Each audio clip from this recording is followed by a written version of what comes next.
Hello and welcome to Motors for the Masses, and I'm here with the world's first review on this, the new Mutt Stravaig 125, and it may be a little bit familiar. So let's roll the intro and get cracking.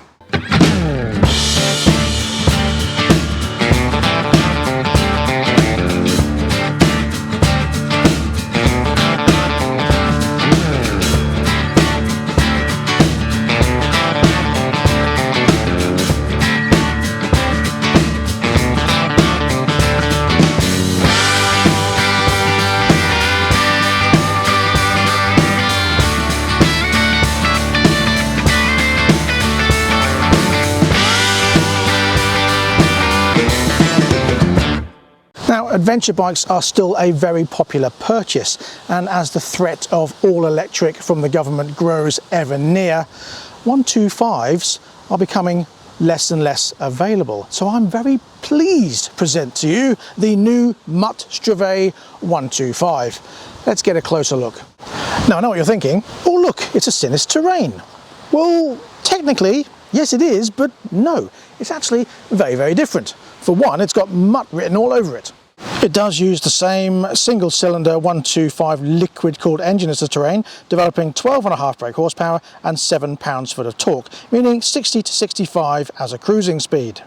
Okay, it's not that different from the Sinus terrain, but let's be honest, the Sinus terrain was never a bad bike, so I can't see this being a problem. However, let's move on. It does have upside-down forks with a preload adjustable monoshock.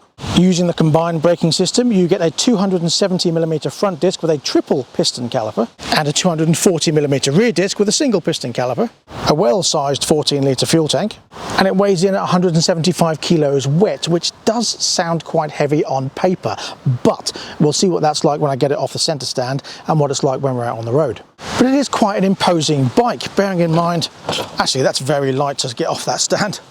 Bearing in mind it's 2.1 metres long, 830mm wide and 1.3 metres tall. Seat height's only 780mm. Now I'm 5'10.5" with a 31.5 inch inside leg, and this is very comfortable to sit on in terms of height. This is what I like about these. They are perfectly sized. You've got a big looking adventure bike, quite imposing on the road, but it doesn't actually feel that weighty at all. That's easy to maneuver, very easy indeed. But it's, sorry, my squeaky jeans on the seat, but that actually feels size-wise really, really easy to handle. Now when I put my leg up, my knee goes nicely in the tank and it just feels nice to sit on. Very nice indeed. Looking forward to getting this out on the road. Now at this stage, if I was to only have one complaint, it would be that it does still come with the same 3 lunch boxes that the Sinus terrain did. But they're not extra, they are within the price. The only thing is, this is a bit small and you can't obviously put a full face helmet in it. Now Sinus used to do the 48-litre top box, and I have mentioned it to them, which they are looking into, about getting an additional bigger top box to go on the back here so you can get your full face helmet in. However, a lot of riders that I've met that ride the Sinus terrain have never really been bothered about the boxes. So you tell me, if you've got a 125 and you've got the 3 boxes, does it bother you that this is a small box, or would you prefer to see a full-sized helmet-sized box? Let me know in the comments section below. However, when you think about the price, and I'll tell you that in a second, I think you'll be quite surprised. Now I will point out that this is a pre-production bike, and the actual Mutt version will have a few cosmetic differences on it. One way you can tell that it's got Sinus written on the key, but that won't obviously be happening in the future. When you turn the dash on, you've got the digital display, part analog and part digital, with your speedo and your rev counter there, clock and kilometers and gear indicator by the looks of it, USB on the dash also, and your mood. Yeah, if you're angry you can just push that button. Your mode and your select buttons on there also. Now, as I know about these bikes from old, if you want to change between miles per hour and kilometers per hour, you just hold the select button like so, turn the ignition off and then turn it back on again, and that should now come up in kilometers. There you go, as such. Now if I want to change that back, I'll just push and hold select, turn that off, Turn it on again, and that should come up as miles per hour. There we go, miles per hour. Now what I do like is you get a centre stand and a side stand on these, and at the moment, even though it's got a few Mutt logos on it, so you've got them on the engine casing here, you've got them on the end of the bar ends, you will get extra ones, and you've got the Mutt logo rubberized on there also. You will get the Mutt logo on here, I believe, and the road version, not this pre-production version, will come with tyre pressure monitors, I believe, also. So before we get geared up and go out on the road, let's have a listen to that exhaust. I'm not expecting much, to be honest, because it's a 125 at the end of the day, and it's been Euro 5'd and soon Euro 5.5'd. But anyway, let's have a listen anyway, and then I'll tell you the price. As I say, sounds like a 125. No different to any other 125. It sounds okay. It sounds what a 125 would be expected to sound like. Now, price-wise, this is £3,495 plus on-the-road costs. Now, when you look at the Sinus Terrain, that is £3,599. So it's £100 less than the Sinus Terrain. And that is quite surprising, especially considering dealers will get the bikes built up. And there's nothing worse and more time consuming than putting these on and these on for a dealer. So that, I think, is a big plus. Right, let's get geared up and go out on the road. I do like the levers on these, this sort of CNC style levers. They are adjustable as well by the looks of it. So yeah, I like that. Good feeling brakes. Right, let's take a ride. This low seat height really does make it easy to manoeuvre. There's another Mutt.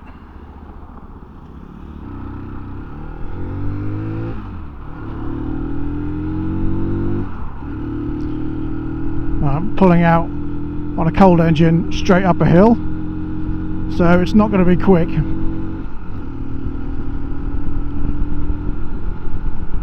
It's very comfortable, smooth enough. Rides quite familiarly.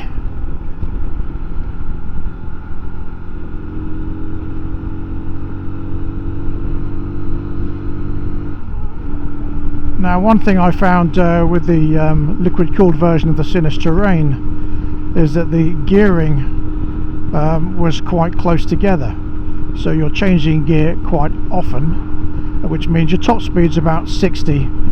Once it's all warmed up, etc., 65 miles an hour. And I don't expect this to be any different, to be fair, but that's because of the emission rules with 125s. They try and keep those emissions down, and with that comes very quick gear changes. It's quite frustrating, to be fair, but that's not the bike's fault or the company's fault. That, unfortunately, is the fault of the Euro regulations. Switch gears are nice and easy to use. I quite like these, actually. These switch gears are quite nice. They feel very solid, they don't move around. I like these grips as well. Nice design on the grips, nice and soft. Very nice indeed. Decent gear change. Visibility out the mirrors is about 95 to 100%, to be fair. I like this screen. I should imagine that keeps the wind off quite nicely, but we'll find out when we're on the dual carriageway, which I'm hopefully heading to. I don't really know where I'm going or where I am, but I had a feeling that it was this direction, so we'll find out in a minute. Keeping it at a steady speed at 30 miles an hour in 5th gear, no problem at all. Into 6th, no worries whatsoever. So 30 miles an hour in 6th gear, I'm doing 4,000 RPM. If I was to change into 5th, I'm doing 4,500 RPM. Speed up to 30, doing almost 5,000 RPM. Manoeuvrability wise, it's very simple, nice and easy to manoeuvre, very flickable. It feels really, really light, to be fair. Really light, really manoeuvrable. With the low seat height, you are definitely sitting well within the bike and not perched on top of it. So what I'm going to do is now take this down the dual carriageway and see how it fares.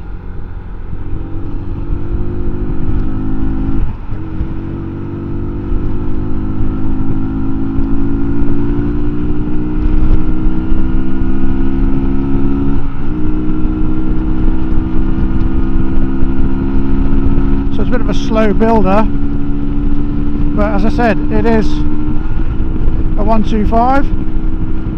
It seems to be pulling up to speed okay.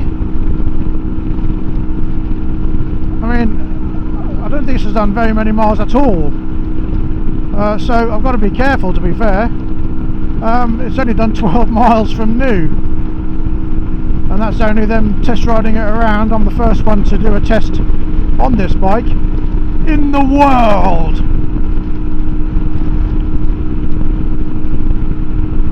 So at comfortably 50 miles an hour, 55, 8,000 RPM. I'm not getting any buffeting either. This screen is doing a really good job.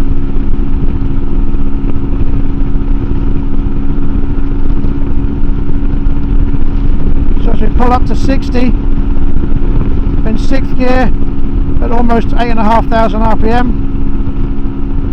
It is quite a blustery day today, and I've got a bit of a crosswind, but I'm not being blown around at all. It's quite well planted.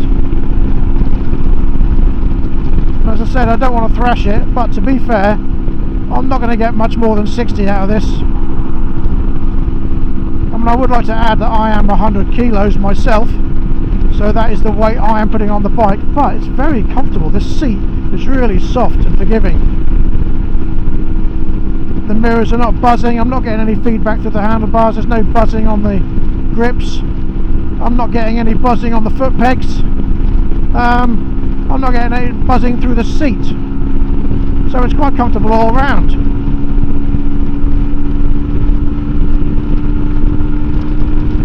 I am going to pull out. I am going to overtake. I am 65 miles an hour. 66. And we're just in the red line now. That's actually a lot better than I expected. I was not expecting it to do more than 55, 60 to be fair. We are on a slight incline now, and it's still gradually slowing down to 60. But it holds at 60, and once the engine's run in, I don't think that's going to be a problem at all. Once this bike is run in, that's going to be sitting at 60, no problems whatsoever there. I mean, you're not going to get much more than 65, but taking the corners very easily. No issues there.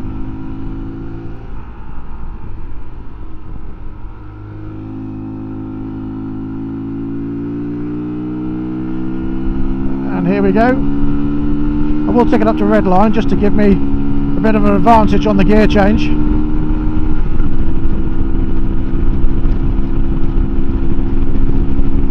We're almost up to 60 now, and now I've got a bit of a headwind, so we'll see how this fares going up the hill at 60.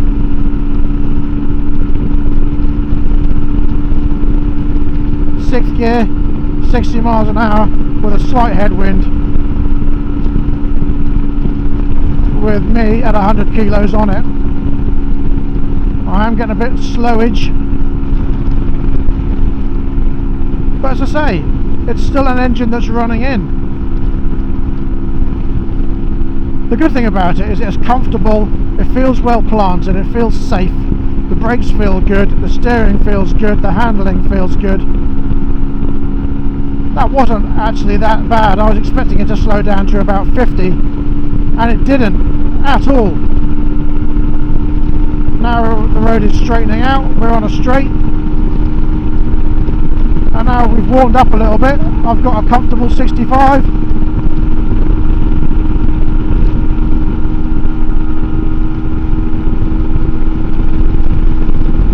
We are sitting in red line, so obviously 65, 67 over a long period of time, that's not going to be great.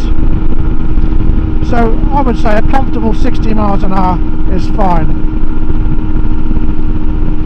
But it's doing it. I'm now going uphill, sitting at 65-ish. That's actually a lot more impressive than I thought. I really thought I was going to be disappointed coming away with a meh feeling. but I'm not. Oh, are we going to hit 70?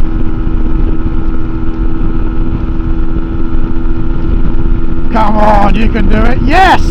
70 miles an hour at 10,000 RPM into the red line, but it's holding, and now I've got to ease off for the roundabout.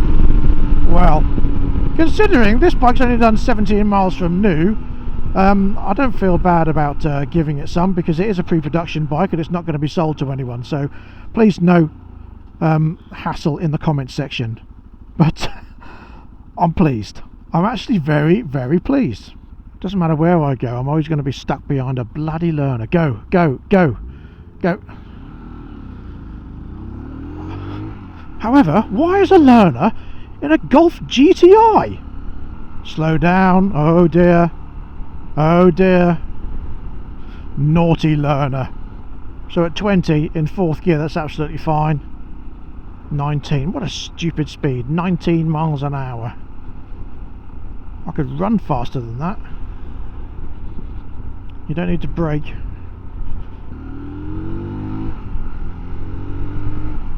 To say, as a great cruiser adventure style bike on a 125, that is a lot better than I expected it to be.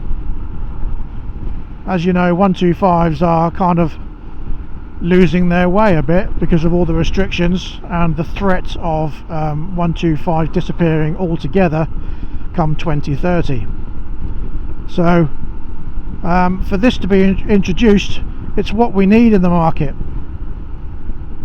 And to use a bike that's already tried and tested and works very well and is a very good all-round bike already, and making it slightly better and slightly cheaper, I think Mutt have actually done really well with this, and I'm glad they're bringing it out.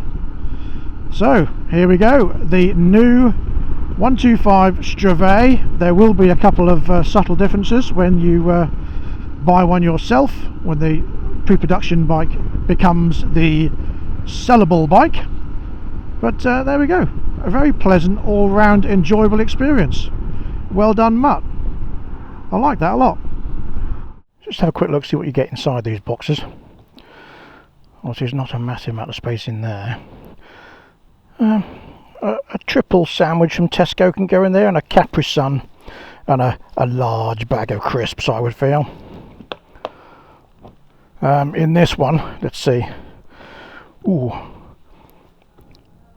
possibly a very small pizza, or 5 very small pizzas, but other than that, it's a box. And this side, because it doesn't have the exhaust, is actually a little bit larger. So let's have a look. That's not bad actually. Certainly get some waterproofs and whatnot in there, and a few other bits. So there we go, the 2024, soon to be 2025 Mutt Stravaig 125. And that's all I've got for this episode, so thank you very much for watching. I'll be back in the next episode, and thank you very much for watching. Any comments, leave in the comment section below. Don't forget to like, subscribe and share this video, and click the notification bell as always, and I'll be with you very, very soon for more. So until next time, please ride and drive carefully, but have fun. Bye bye.